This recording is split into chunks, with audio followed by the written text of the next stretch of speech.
ಸ್ವಾಭಿಮಾನಿ ನ್ಯೂಸ್ಗೆ ಸ್ವಾಗತ. ಇಂದಿನ ಪ್ರಮುಖ ಸುದ್ದಿಗಳು. ಶಿಕ್ಷಕರು ಅಥವಾ ಗುರುಗಳೆಂದರೆ ಭಾರತೀಯ ಪರಂಪರೆಯಲ್ಲಿ ತನ್ನದೇ ಆದ ಇತಿಹಾಸ ಮತ್ತು ಗೌರವವನ್ನು ಹೊಂದಿದೆ. ಗುರು ಶಿಷ್ಯರ ಸಂಬಂಧ ಅದು ಅಳಿಸಲಾರದ ಸಂಬಂಧ.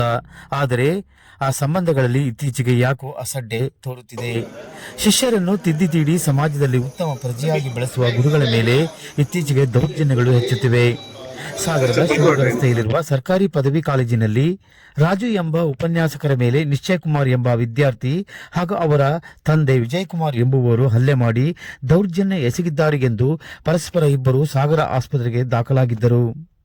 ಈ ಪ್ರಕರಣಕ್ಕೆ ಸಂಬಂಧಪಟ್ಟಂತೆ ವಿದ್ಯಾರ್ಥಿ ಹಾಗೂ ಅವರ ತಂದೆಯ ಮೇಲೆ ಪ್ರಕರಣ ದಾಖಲಾಗಿದ್ದು, ಈ ಬಗ್ಗೆ ವಿದ್ಯಾರ್ಥಿಗಳು ಕಾಲೇಜಿನ ಮುಂದೆ ಮತ್ತು ಸರ್ಕಾರಿ ನೌಕರರ ಸಂಘದಿಂದ ಸಾಗರ ಉಪ ವಿಭಾಗಾಧಿಕಾರಿ ಕಚೇರಿಗಳ ಮುಂದೆ ಉಪನ್ಯಾಸಕ ರಾಜು ಅವರಿಗೆ ನ್ಯಾಯ ಒದಗಿಸುವಂತೆ ಪ್ರತಿಭಟನೆ ನಡೆಸಲಾಯಿತು. ಈ ಸಂದರ್ಭದಲ್ಲಿ ಸಾಗರ ಉಪ ವಿಭಾಗಾಧಿಕಾರಿಗಳು ಸ್ಪಂದಿಸಿ ನ್ಯಾಯ ಒದಗಿಸುವ ಭರವಸೆ ನೀಡಿದ ಮೇಲೆ ಪ್ರತಿಭಟನೆ ಹಿಂಪಡೆಯಲಾಗಿದೆ. ಆದರೂ ಗುರುವಿನ ಮೇಲೆ ಕೈ ಮಾಡುವುದು ತಪ್ಪು, ಇದು ಅಕ್ಷಮ್ಯ ಅಪರಾಧವೂ ಕೂಡ ಹೌದು. ಶಿಷ್ಯರನ್ನು ಸರಿದಾರಿಗೆ ತರಲು ಶ್ರಮಿಸುವ ಗುರುವಿಗೆ ಪೋಷಕರು ಕೈ ಮಾಡಿದ್ದು ಸಾರ್ವಜನಿಕ ವಲಯದಲ್ಲಿ ಅಸಹನೆ ವ್ಯಕ್ತವಾಗಿದೆ. ಈಗಾಗಲೇ ಅವರು ಎಲ್ಲಿಗೆ ಹೋಗಿದ್ದಾರೆ ಗೊತ್ತಿಲ್ಲ, ಆದರೆ ಇವ್ರನ್ನ ಆದಷ್ಟು ಬೇಗನೆ ಅವ್ರನ್ನ ಬಂಧಿಸಬೇಕು, ಸರಿಯಾದ ರೀತಿಯಲ್ಲಿ ಅವರಿಗೆ ಶಿಕ್ಷೆಯನ್ನು ಕೊಡಬೇಕು ಅಂತ ಹೇಳಿ ನಾವು ಆಗ್ರಹಪೂರ್ವಕವಾಗಿ ಈ ಮುಖಾಂತರ ಎಲ್ಲ ಮೇಲಾಧಿಕಾರಿಗಳಲ್ಲಿ ಸಂಬಂಧಪಟ್ಟ ಅಧಿಕಾರಿಗಳಲ್ಲಿ ನಾವು ವಿನಂತಿಯನ್ನ ಮಾಡ್ಕೊಳ್ತಾ ಇದ್ದೀವಿ ಎನ್ನುವಂಥದ್ದು. ಮುಂದೆ ಈ ತರದಲ್ಲಿ ಯಾವುದೇ ನೌಕರನಿಗೆ, ನಿಮಗೆ ಗೊತ್ತಿದೆ ನೌಕರರ ಪರಿಸ್ಥಿತಿ ಏನು ಅಂತ. ಒಂದು ಕಡೆ ಸರ್ಕಾರದ ನಿರ್ದೇಶನಗಳು, ನಮ್ಮ ಇಲಾಖೆಯ ನಿರ್ದೇಶನಗಳು, ಯೂನಿವರ್ಸಿಟಿಯ ನಿರ್ದೇಶನಗಳು, ಕಾಲೇಜಿನ ಪ್ರಾಂಶುಪಾಲರ ನಿರ್ದೇಶನ, ಈ ಎಲ್ಲವನ್ನೂ ಪಾಲಿಸ್ತಾ ಈ ವಯೋಮಾನದ ವಿದ್ಯಾರ್ಥಿಗಳನ್ನ ನಾವು ನಿರ್ವಹಣೆ ಮಾಡಬೇಕಾದ್ರೆ ಬಹಳ ನಾಜೂಕುತನವನ್ನ ನಾವು ನಿರ್ವಹಿಸಬೇಕಾಗ್ತದೆ.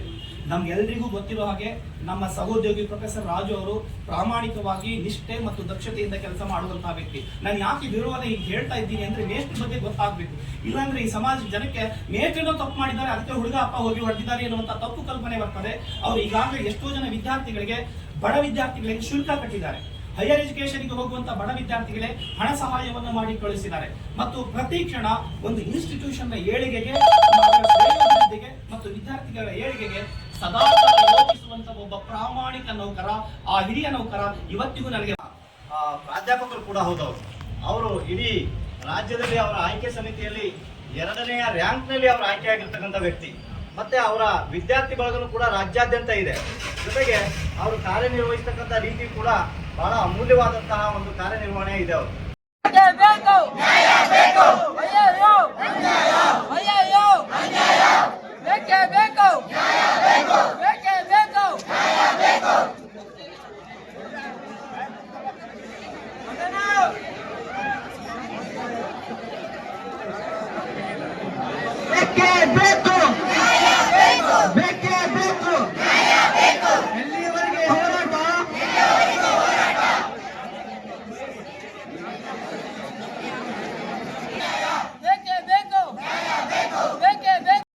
ತಪ್ಪೇ ಸರ್. ಒಬ್ಬ ಅವರಷ್ಟು ಪ್ರಾಮಾಣಿಕ ವ್ಯಕ್ತಿ ಅಂದ್ರೆ ಸರ್ ನಮಗೆಲ್ಲ ತುಂಬಾ ಸಪೋರ್ಟ್ ಮಾಡಿದೆ, ಎಲ್ಲ ವ್ಯಕ್ತಿ ನಮ್ಗೆ ತುಂಬಾ ಸಪೋರ್ಟ್ ಮಾಡ್ತಿದ್ರು ಸರ್. ಅಂತ ವ್ಯಕ್ತಿ ಈ ತರ ಆಗಬಾರ್ದಿತ್ತು.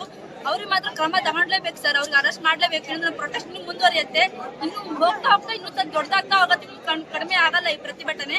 ಅವ್ರಿಗೆ ಮಾತ್ರ ಕಾನೂನು ಕ್ರಮ ತಗೊಳ್ಲೇಬೇಕು ಸರ್. ದೇವಸ್ಥಾನ ಇದ್ದಾಗೆ ಆ ದೇವಸ್ಥಾನದಲ್ಲಿ ಇರೋ ನಮ್ ಲೆಕ್ಚರ್ಸ್ ಎಲ್ಲ ದೇವ್ರ ಸಮಾನಾಗಿರ್ತಾರೆ. ಅವ್ರ ಮೇಲೆ ಬಂದು ಹಲ್ಲೆ ಮಾಡಿದಾರೆ ಅಂದ್ರೆ ಅದು ಒಂದು ಕೃತ್ಯ ಆಗಿರುತ್ತೆ. ಅಂತ ಸರಿಗೆ ಅವ್ರು ಎಷ್ಟು ಒಳ್ಳೆ ಸರ್ ಅಂದ್ರೆ ನಮ್ಗೆ ಒಂದು ಪೇರೆಂಟ್ಸ್ ಸ್ಥಾನದಲ್ಲಿ ಇದ್ದವ್ರು ಅವ್ರಿಗೆ ಈ ತರ ಬಂದು ಒಬ್ಬ ಸ್ಟೂಡೆಂಟ್ ಹೊಡಿತಾನೆ ಅಂದ್ರೆ ಅದು ಒಂದು ದೊಡ್ಡ ಕೃತ್ಯ ಆಗಿರುತ್ತೆ. ನಾವು ಈಗ ಕಾಲೇಜಿಗೆ ಬಂದೀವಿ ಅಂದ್ರೆ ಪೇರೆಂಟ್ಸ್ ನಾವು ಕಾಲೇಜಲ್ಲಿ ಇರೋ ಸಿಬ್ಬಂದಿ ವರ್ಗದಲ್ಲಿ ಕಾಣ್ತಾ ಇರ್ತೀವಿ. ಅವ್ರು ನಮ್ನ ಮಕ್ಕಳಾಗೆ ಒಂದು ನೋಡ್ತಾ ಇರ್ತಾರೆ. ಅಂತವ್ರಿಗೆ ಈ ತರ ಆಗ್ಬಾರ್ದಿತ್ತು. ಆದ್ರೆ ನಮ್ಮ ಪ್ರತಿಭಟನೆ ನಾವು ಇಲ್ಲಿಗೆ ನಿಲ್ಸೋದಲ್ಲ.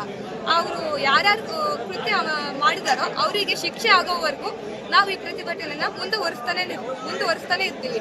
ಇದನ್ನ ನಿಲ್ಸಕ್ ಸಾಧ್ಯ ಇಲ್ಲ. ಅವ್ರಿಗೆ ಅರೆಸ್ಟ್ ಆಗ್ಬೇಕು ಅಥವಾ ಅವ್ರಿಗೆ ಕಾನೂನು ಕ್ರಮವಾಗಿ ಏನೇನ್ ಆಗ್ಬೇಕು ಅದಾದಾಗ ಮಾತ್ರ ನಾವು ನಿಲ್ಸಕ್ ಸಾಧ್ಯ. ಇಲ್ಲ ಅಂದ್ರೆ ನಾವು ಇದನ್ನ ನಿಲ್ಸೋದೇ ಇಲ್ಲ.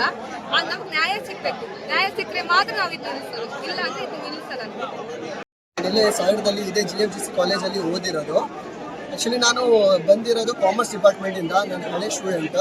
ಇದೇ 2024 ಬ್ಯಾಚಲ್ಲಿ ಔಟ್ಪುಟ್ ಆಗಿದ್ದು. ಈ ಥರ ಏನು ಒಂದು ಆ್ಯಕ್ಚುಲಿ ಎಲ್ಲ ಸ್ಟೂಡೆಂಟಿಗೂ ಒಂದು ಎಜುಕೇಷನ್ ಇನ್ಸ್ಟಿಟ್ಯೂಷನ್ ಅಂದರೆ ಒಂದು ದೇವಸ್ಥಾನ ಥರ. ಆ ದೇವಸ್ಥಾನದಲ್ಲಿ ನಾವು ಬೇಡದಂಥ ಲೆಕ್ಚರರ್ಸು ನಮಗೆ ಗುರುಗಳೇ. ತುಂಬ ಜನ ಆರ್ಫನೇಜ್ ಮಕ್ಕಳು ಇರ್ತಾರೆ, ಅವ್ರು ಇಲ್ಲಿಗೆ ಬಂದ್ಬಿಟ್ಟು ಸೇರಿಬಿಟ್ಟು ಆ್ಯಕ್ಚುಲಿ ಗುರುಗಳಿಗೆ ಅವ್ರ ತಂದೆ ತಾಯಿಯಿಂದ ಜಾಗದಲ್ಲಿ ಇಟ್ಕೊಂಡು ಬೇಡ್ತಾರೆ. ಸೊ ಈ ಥರ ಅವ್ರ ಮೇಲೆ ಹಲ್ಲೆ ಆಗಿರೋದು ನಾನು ತುಂಬ ದುಃಖದಿಂದ ಹೇಳ್ತಾ ಇದ್ದೀನಿ. ಇದ್ರ ಬಗ್ಗೆ ಲೀಗಲ್ ಪ್ರೊಸೀಜರ್ ತೊಗೊಂಡು ಅವ್ರ ಬಗ್ಗೆ ಆ್ಯಕ್ಷನ್ ತೊಗೋಬೇಕು. ಒಬ್ಬ ಸ್ಟೂಡೆಂಟ್ ಲೆಕ್ಚರ್ ಮೇಲೆ ಏನು ಇದು ದಾಳಿ ಮಾಡಿದ್ದಾನೆ, ಹಲ್ಲೆ ಮಾಡಿದ್ದಾನೆ. ಸೊ ಈ ಥರ ಮುಂದಿನ ದಿನದಲ್ಲಿ ಯಾವತ್ತೂ ಆಗಬಾರ್ದು. ನಾವು ಇದೇ ಕಾಲೇಜಲ್ಲಿ ಓದಿರೋದು, ತುಂಬ ಜನ ಹೇಳ್ತಾರೆ ರ್ಯಾಗಿಂಗ್ ನಡೆಯುತ್ತೆ, ಅದು ನಡೆಯುತ್ತೆ, ಇದು ನಡೆಯುತ್ತೆ ಅಂತ. ಬಟ್ ಒಂದು ಅಟೆಂಡೆನ್ಸ್ ಶಾರ್ಟೇಜ್ಗೋಸ್ಕರ ಕೂರಿಸಿಲ್ಲ ಎಕ್ಸಾಮಿಗೆ ಅಂತ ತುಂಬ ರೀಸನ್ ಕೊಡ್ಬೋದು ಅವ್ರಿಗೆ ಕೂರ್ಸೋಕ್ಕೆ. ಅವರು ರಿಕ್ವೆಸ್ಟ್ ಮಾಡ್ಬೋದು, ಏನಕ್ಕಂದರೆ ನಮ್ಮ ಬ್ಯಾಚಲ್ಲಿ ಕೂಡ ತುಂಬ ಜನಕ್ಕೆ ಹಾಗೆ ಆಗಿತ್ತು, ಬಟ್ ಅವ್ರಿಗೆ ಕೂರಿಸಿದ್ದಾರೆ ಏನು ವ್ಯಾಲಿಡ್ ರೀಸನ್ ಕೊಟ್ಬಿಟ್ಟು. ಸೊ ಈ ಥರ ಲೀಗಲ್ ಪ್ರೊಸೀಜರ್ಗಳಿಂದ ಹೋಗ್ಬಿಟ್ಟು ಅವರಿಗೆ ಏನು ಕಾನೂನು ಪರವಾಗಿ ಏನು ಇದು ಮಾಡ್ತೀವಿ ಆ್ಯಕ್ಷನ್ ತಗೋಬೇಕು ನಾನು ಕೇಳ್ಕೊಳ್ತೀನಿ.